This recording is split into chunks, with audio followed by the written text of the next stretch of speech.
Hi guys, өнөөдрийнхээ мэдлэгээр хэдүүлээ. Сонирхчлоо гэдэг залууг та хэд мэдэх бол тэр залуу зориулж хэдвэл утасны аппликейшн хийх болно. Сүүлийн хэдэн сар хаяа би Instagram дээр оронгууд тэр сонирхчлоо гэдэг залуу гарч ирэнгүүтээ сонирхаад ерөнхийдөө inspiration өгсөн. Тэгэхээр тэр залуу зориулаад өөрийнхөө push-up-ыг хяндаг, өөрийнхөө рекордыг хяндаг team application зохиож өгье гэж бодлоо. Тэгэх юм бол яг нэг хэрэг болж магадгүй нийт юм хэдэн удаа push-up хийсэн зэрэгээ харах боломжтой болох бол надад илүү тэр хүн тусалж чадах юмшиг санагдлаа. Би болгонгод өөртөө зориулаад ийм өдөрт 100 удаа push-up хийгээд 100 удаа squat хийдэг app хийжсэн. Одоо би тэгэхээр энэ аппликейшныгаа апдейтлаад өөрчлөөд яг тэр хүн зориулсан аппликейшн болгоё гэж юу нь бол бодож байна. За тэгэхээр та бүхэн намайг яаж хийхийг харахыг хүсч байвал мэдээж ашиглана. Одоо үед бүх юмыг ер нь AI-аар хийх боломжтой болсон. За кодо бичиж хэлцгээр ийшиг ирлээ. Компьютер дээрээс суулаа. AI онголголоо. Тэгээд команда өглөө. Команда өгөөд дуусныхаа дараа яах вэ гингүүд бид нэр өөрсдөө сунаагаад байж ах нь байна. Яагаад вэ гэхээр AI маань ажиллаа хийж хат хэдүүлээ. Завтай болгонгод яах вэ гэхээр Гэсэн үг байна гэсэн үг шүү дээ.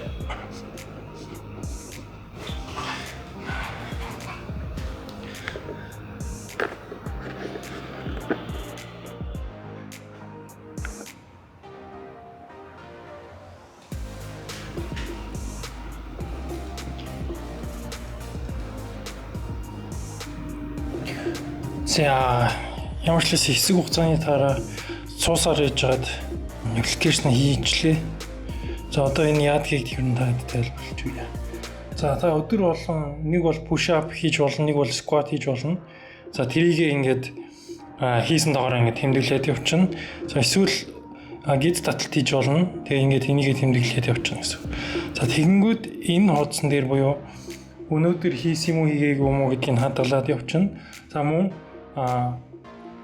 дунджаар би хэдэн ширхгийг push-up хийж байгаа юм бэ те. За ер нь хэдэн хоног дарааллаад хийж байгаа юм. За ер нь хамгийн ихтэй би хэдэн удаа санаж ирсэн эдэргээд бүх юм харах боломжтой. Тэгээд хамгийн дээдлэлт нь болонгод сүүлийн 1 жилийн турш буюу 52 одоо сүүлийн ер нь яг би бүх хугацаанд энэ апп-ыг ашиглаж байгаа орондоо хэдэн удаа санаасан бэ гэдгийг хардаг ийм зүйлүүдийг хийлээ. За энд мөн сараар харуул би ер нь альзрэг энэ сартаа ер нь хэдий хийсэн бэ гэдгийг ингэж харж болно. За энэ 7 хоногоор харах юм бол би зөвхөн өнөөдөр хийсэн байна гэж харах боломжтой гэсэн үг. За тэгээд доотлолт нь болонгод энд та яг харж ивэл дэлхийн рекордыг нь оруулсан байгаа. Тэгээд дэлхийн рекордтой харьцуулбал миний сүнэлт хэдэн хувь бэ гингүүд минийх бүр 1% нь ч хүрэхгүй байна. Тэр нь хэд яг 24 цагийн дотор тэр дэлхийн рекорд гэдэг юм бас айгүй мундаг зүйл гэдэг юм байна. За тэгээд энэ хэсэгтээ болонгод бас нэмэлтээр зүгээр яг би яг хэдэн настай энэ хэд наслмаар байдрыг нэмэлт юмуд оруулаад өгсөн. Юм momentum mori гэдэг одоо нэг хүн хитүүрхүү амьдралын хэдэн хувьд нь явж байгаа гэдэг юм харахад бас хэрэгжилж болно. За тэгээд profile хэсэгт зорилго би өдөрт юу хэдэн удаа сонирх хүсэлтэй юм бэ гэдгийг харуулдаг хэсэг. За энэ хэсэгт бас зарим хүн бол squat хийхгүй, зарим хүн бол гид таталт хиймээргүй байдаг. Тэнгүүд эндээс унтраачч болно. За тэгээд ер нь монгол хэл нэмчихэд ер нь болчих юм шүү дээ. За одоо монгол хэлний нэмхийн төлөө ажиллацгаая.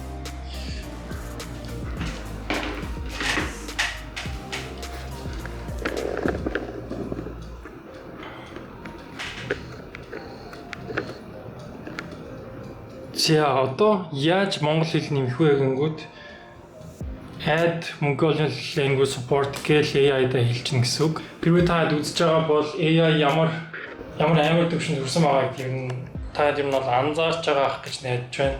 Яг иймэрхүү AI-тай холбоотой бичлэгүүд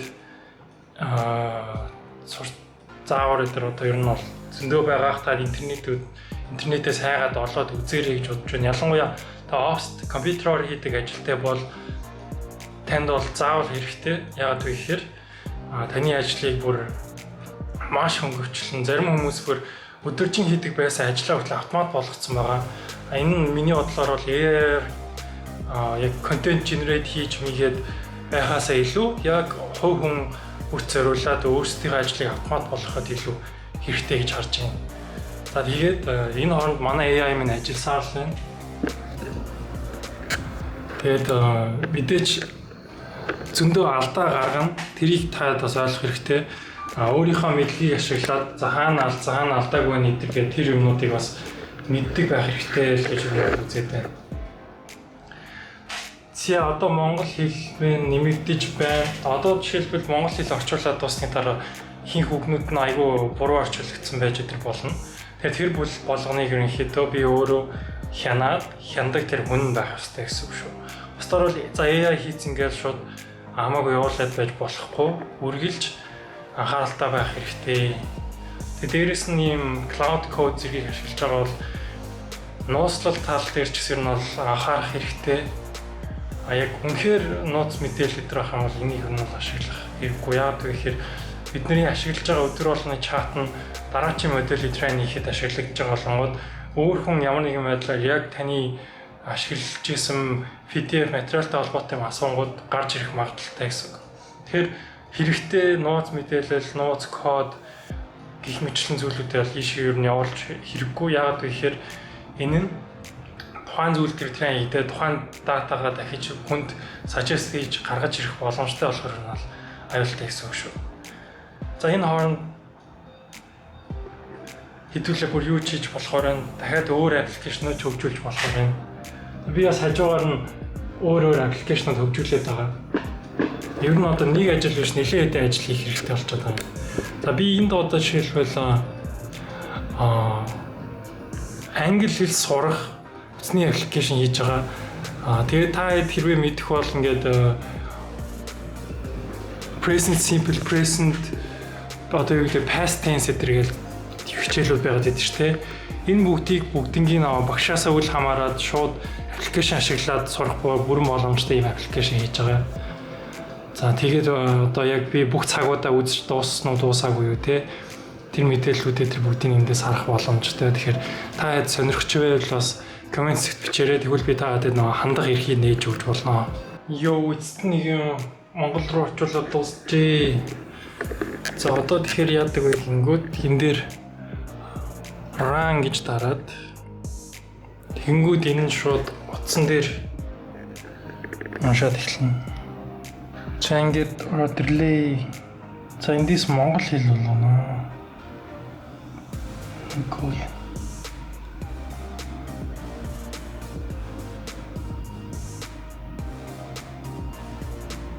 Одоо тэгэхээр иймэрхүү байдлаар өдөр болгоныхоо сүнэлтийг харж болох юм даа. Одоо аппликейшн App Store руугаа оруулах хэсэг үлдээд байна. Энэ хэсгийг болгоод ер нь их амар хийждэг бас. Нэгэнт яг App Store руугаа оруулсан байхад бол апдейт явуулах гайгүй. Харин анх оруулах байгаа бол бас нэлээд юмуд хийдэг. Гэхдээ би олон удаа нэг явсаар гэж сурцсан болгоод бас гайгүй. За тэгээд имийг оруулаад дараа нь яг App Store-т орж дуусныхаа дараагаар сүнээгчлүү гэдэг залуу руугаа бичээд татаад ашиглаад үзээрэй гэд үзье. Тэгээд ер нь бол таалагдахгүй ашиглахгүйг нь бол сайн мэдэхгүй байна. Гэхдээ явжсэн энийг ашиглах юм бол би тэр залууг орносон бол нэг жилд би яг хэд сүнэж байгааг хараад ер нь бол жоохон баярлалаа. App Store руугаа явуулах хэсэг маань энэ байна. Тэгээд submit-а дараал хэсэг хугацааны дараа энэ юм бол App Store руу очиод шалгалтанд бэлдэх мэтэргээд яг тэр юмнууд нь бэлэн болоод тэгээ явчихдаг юм аа. За AI ачаар иймэрхүү л болчиход байна та одоо. Тэгээд яг энгийн хэмжээнд ч гэсэн AI ашиглах үнэгүй зөндөө ресурсууд байгаа. Ер нь AI-ыг бол ашиглаж ийжээс хорно. Бусдаар бол хүнийг яаж ашиглаж байгааг хараад сурахгүй зүгээр шууд ямар ч хамаагүй AI-ыг аваад ашиглах хамгийн гол зорилго нь cloud сайн уу, Codex сайн уу, ChatGPT сайн уу та биш. Яг миний одоо хийж байгаа зүйлд аль нь хэрэгтэй вэ гэдгийг л ашиглах болно. Одоо жишээлбэл би cloud code-ийг ашигласан чадна, Codex-ийг ашигласан чадна. Яагаад гэвэл тэд нар бүгд код нь сайн байхгүй. Тэгэхээр та ер нь цаашдаа яах вэ гингүүд хэрвээ та нэгтлэн бол нэгтлэн аль AI нь илүү сайн байгаа гэдгийг олох нь байна. Хэрвээ та маркетингийн контент креатор хүн бол аль нь илүү сайн зураг гаргаад байгаа нь тий. Мэдээж ChatGPT, Cloud Code гэдэг биш Бүр зургийн модельуд байгаа шүү дээ, тий. Тэгэхээр тэднийг хэдрээ олно гэсэн. Тийм бусдаар бол ерөөсөө яг энэ нэг ганцхан ChatGPT, ганцхан Claude гэдэг зүйл бол байхгүй. Маш олон компаниуд одоо аль хэзээ үүссэн бүгдийг ашиглахад бэлэн болсон байгаа. Тэр болгоны таад олоод ашиглаасаа гэж хүсэж байна.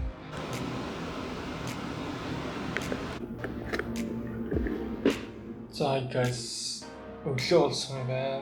Нэг одоо өглөөний 7 цаг болж байна. Тэгээд манай app маань амжилттай орсон гэдэг имэйл ирсэн байна. Яа. Тэр одоо App Store-оос шууд татах боломжтой гэсэн. Зяан өчигдөр оруулсан апдейт маань шөнийн 4 цагт ороод дууссан байна. За ийм нэртэйгээр орсон байгаа. Тэгээд энэ дээр дараад ашиглана гэсэн үг. За жишээлбэл одоо шинэ өдөр эхэлсэн байна. Тийм болохоор би бас шинэ гэсэн.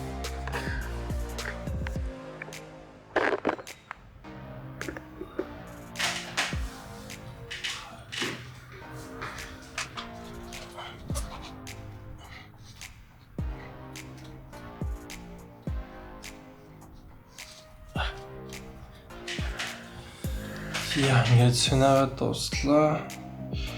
Тэр хэд цэнэс нь оруулна. Тэгээд 10 тослоо. Ингүүт өнөөдрийн маань 10 тоснаас ороод ирнэ гэсэн.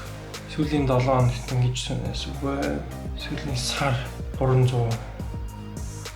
Сүүлийн жилд бол 4965 нэцсэн байгаа юм би бол. За энэ мэтлэн ингээд аппликейшн хийхийг ер нь харж болно. Тэгээд би бас нөгөө залуулуугаа бичиж үзсэн. Нөгөө залуулуугаа Instagram-аар бичиж үзсэн. Тэгээд ямарчлээсэн хараагүй л ах шүү байна.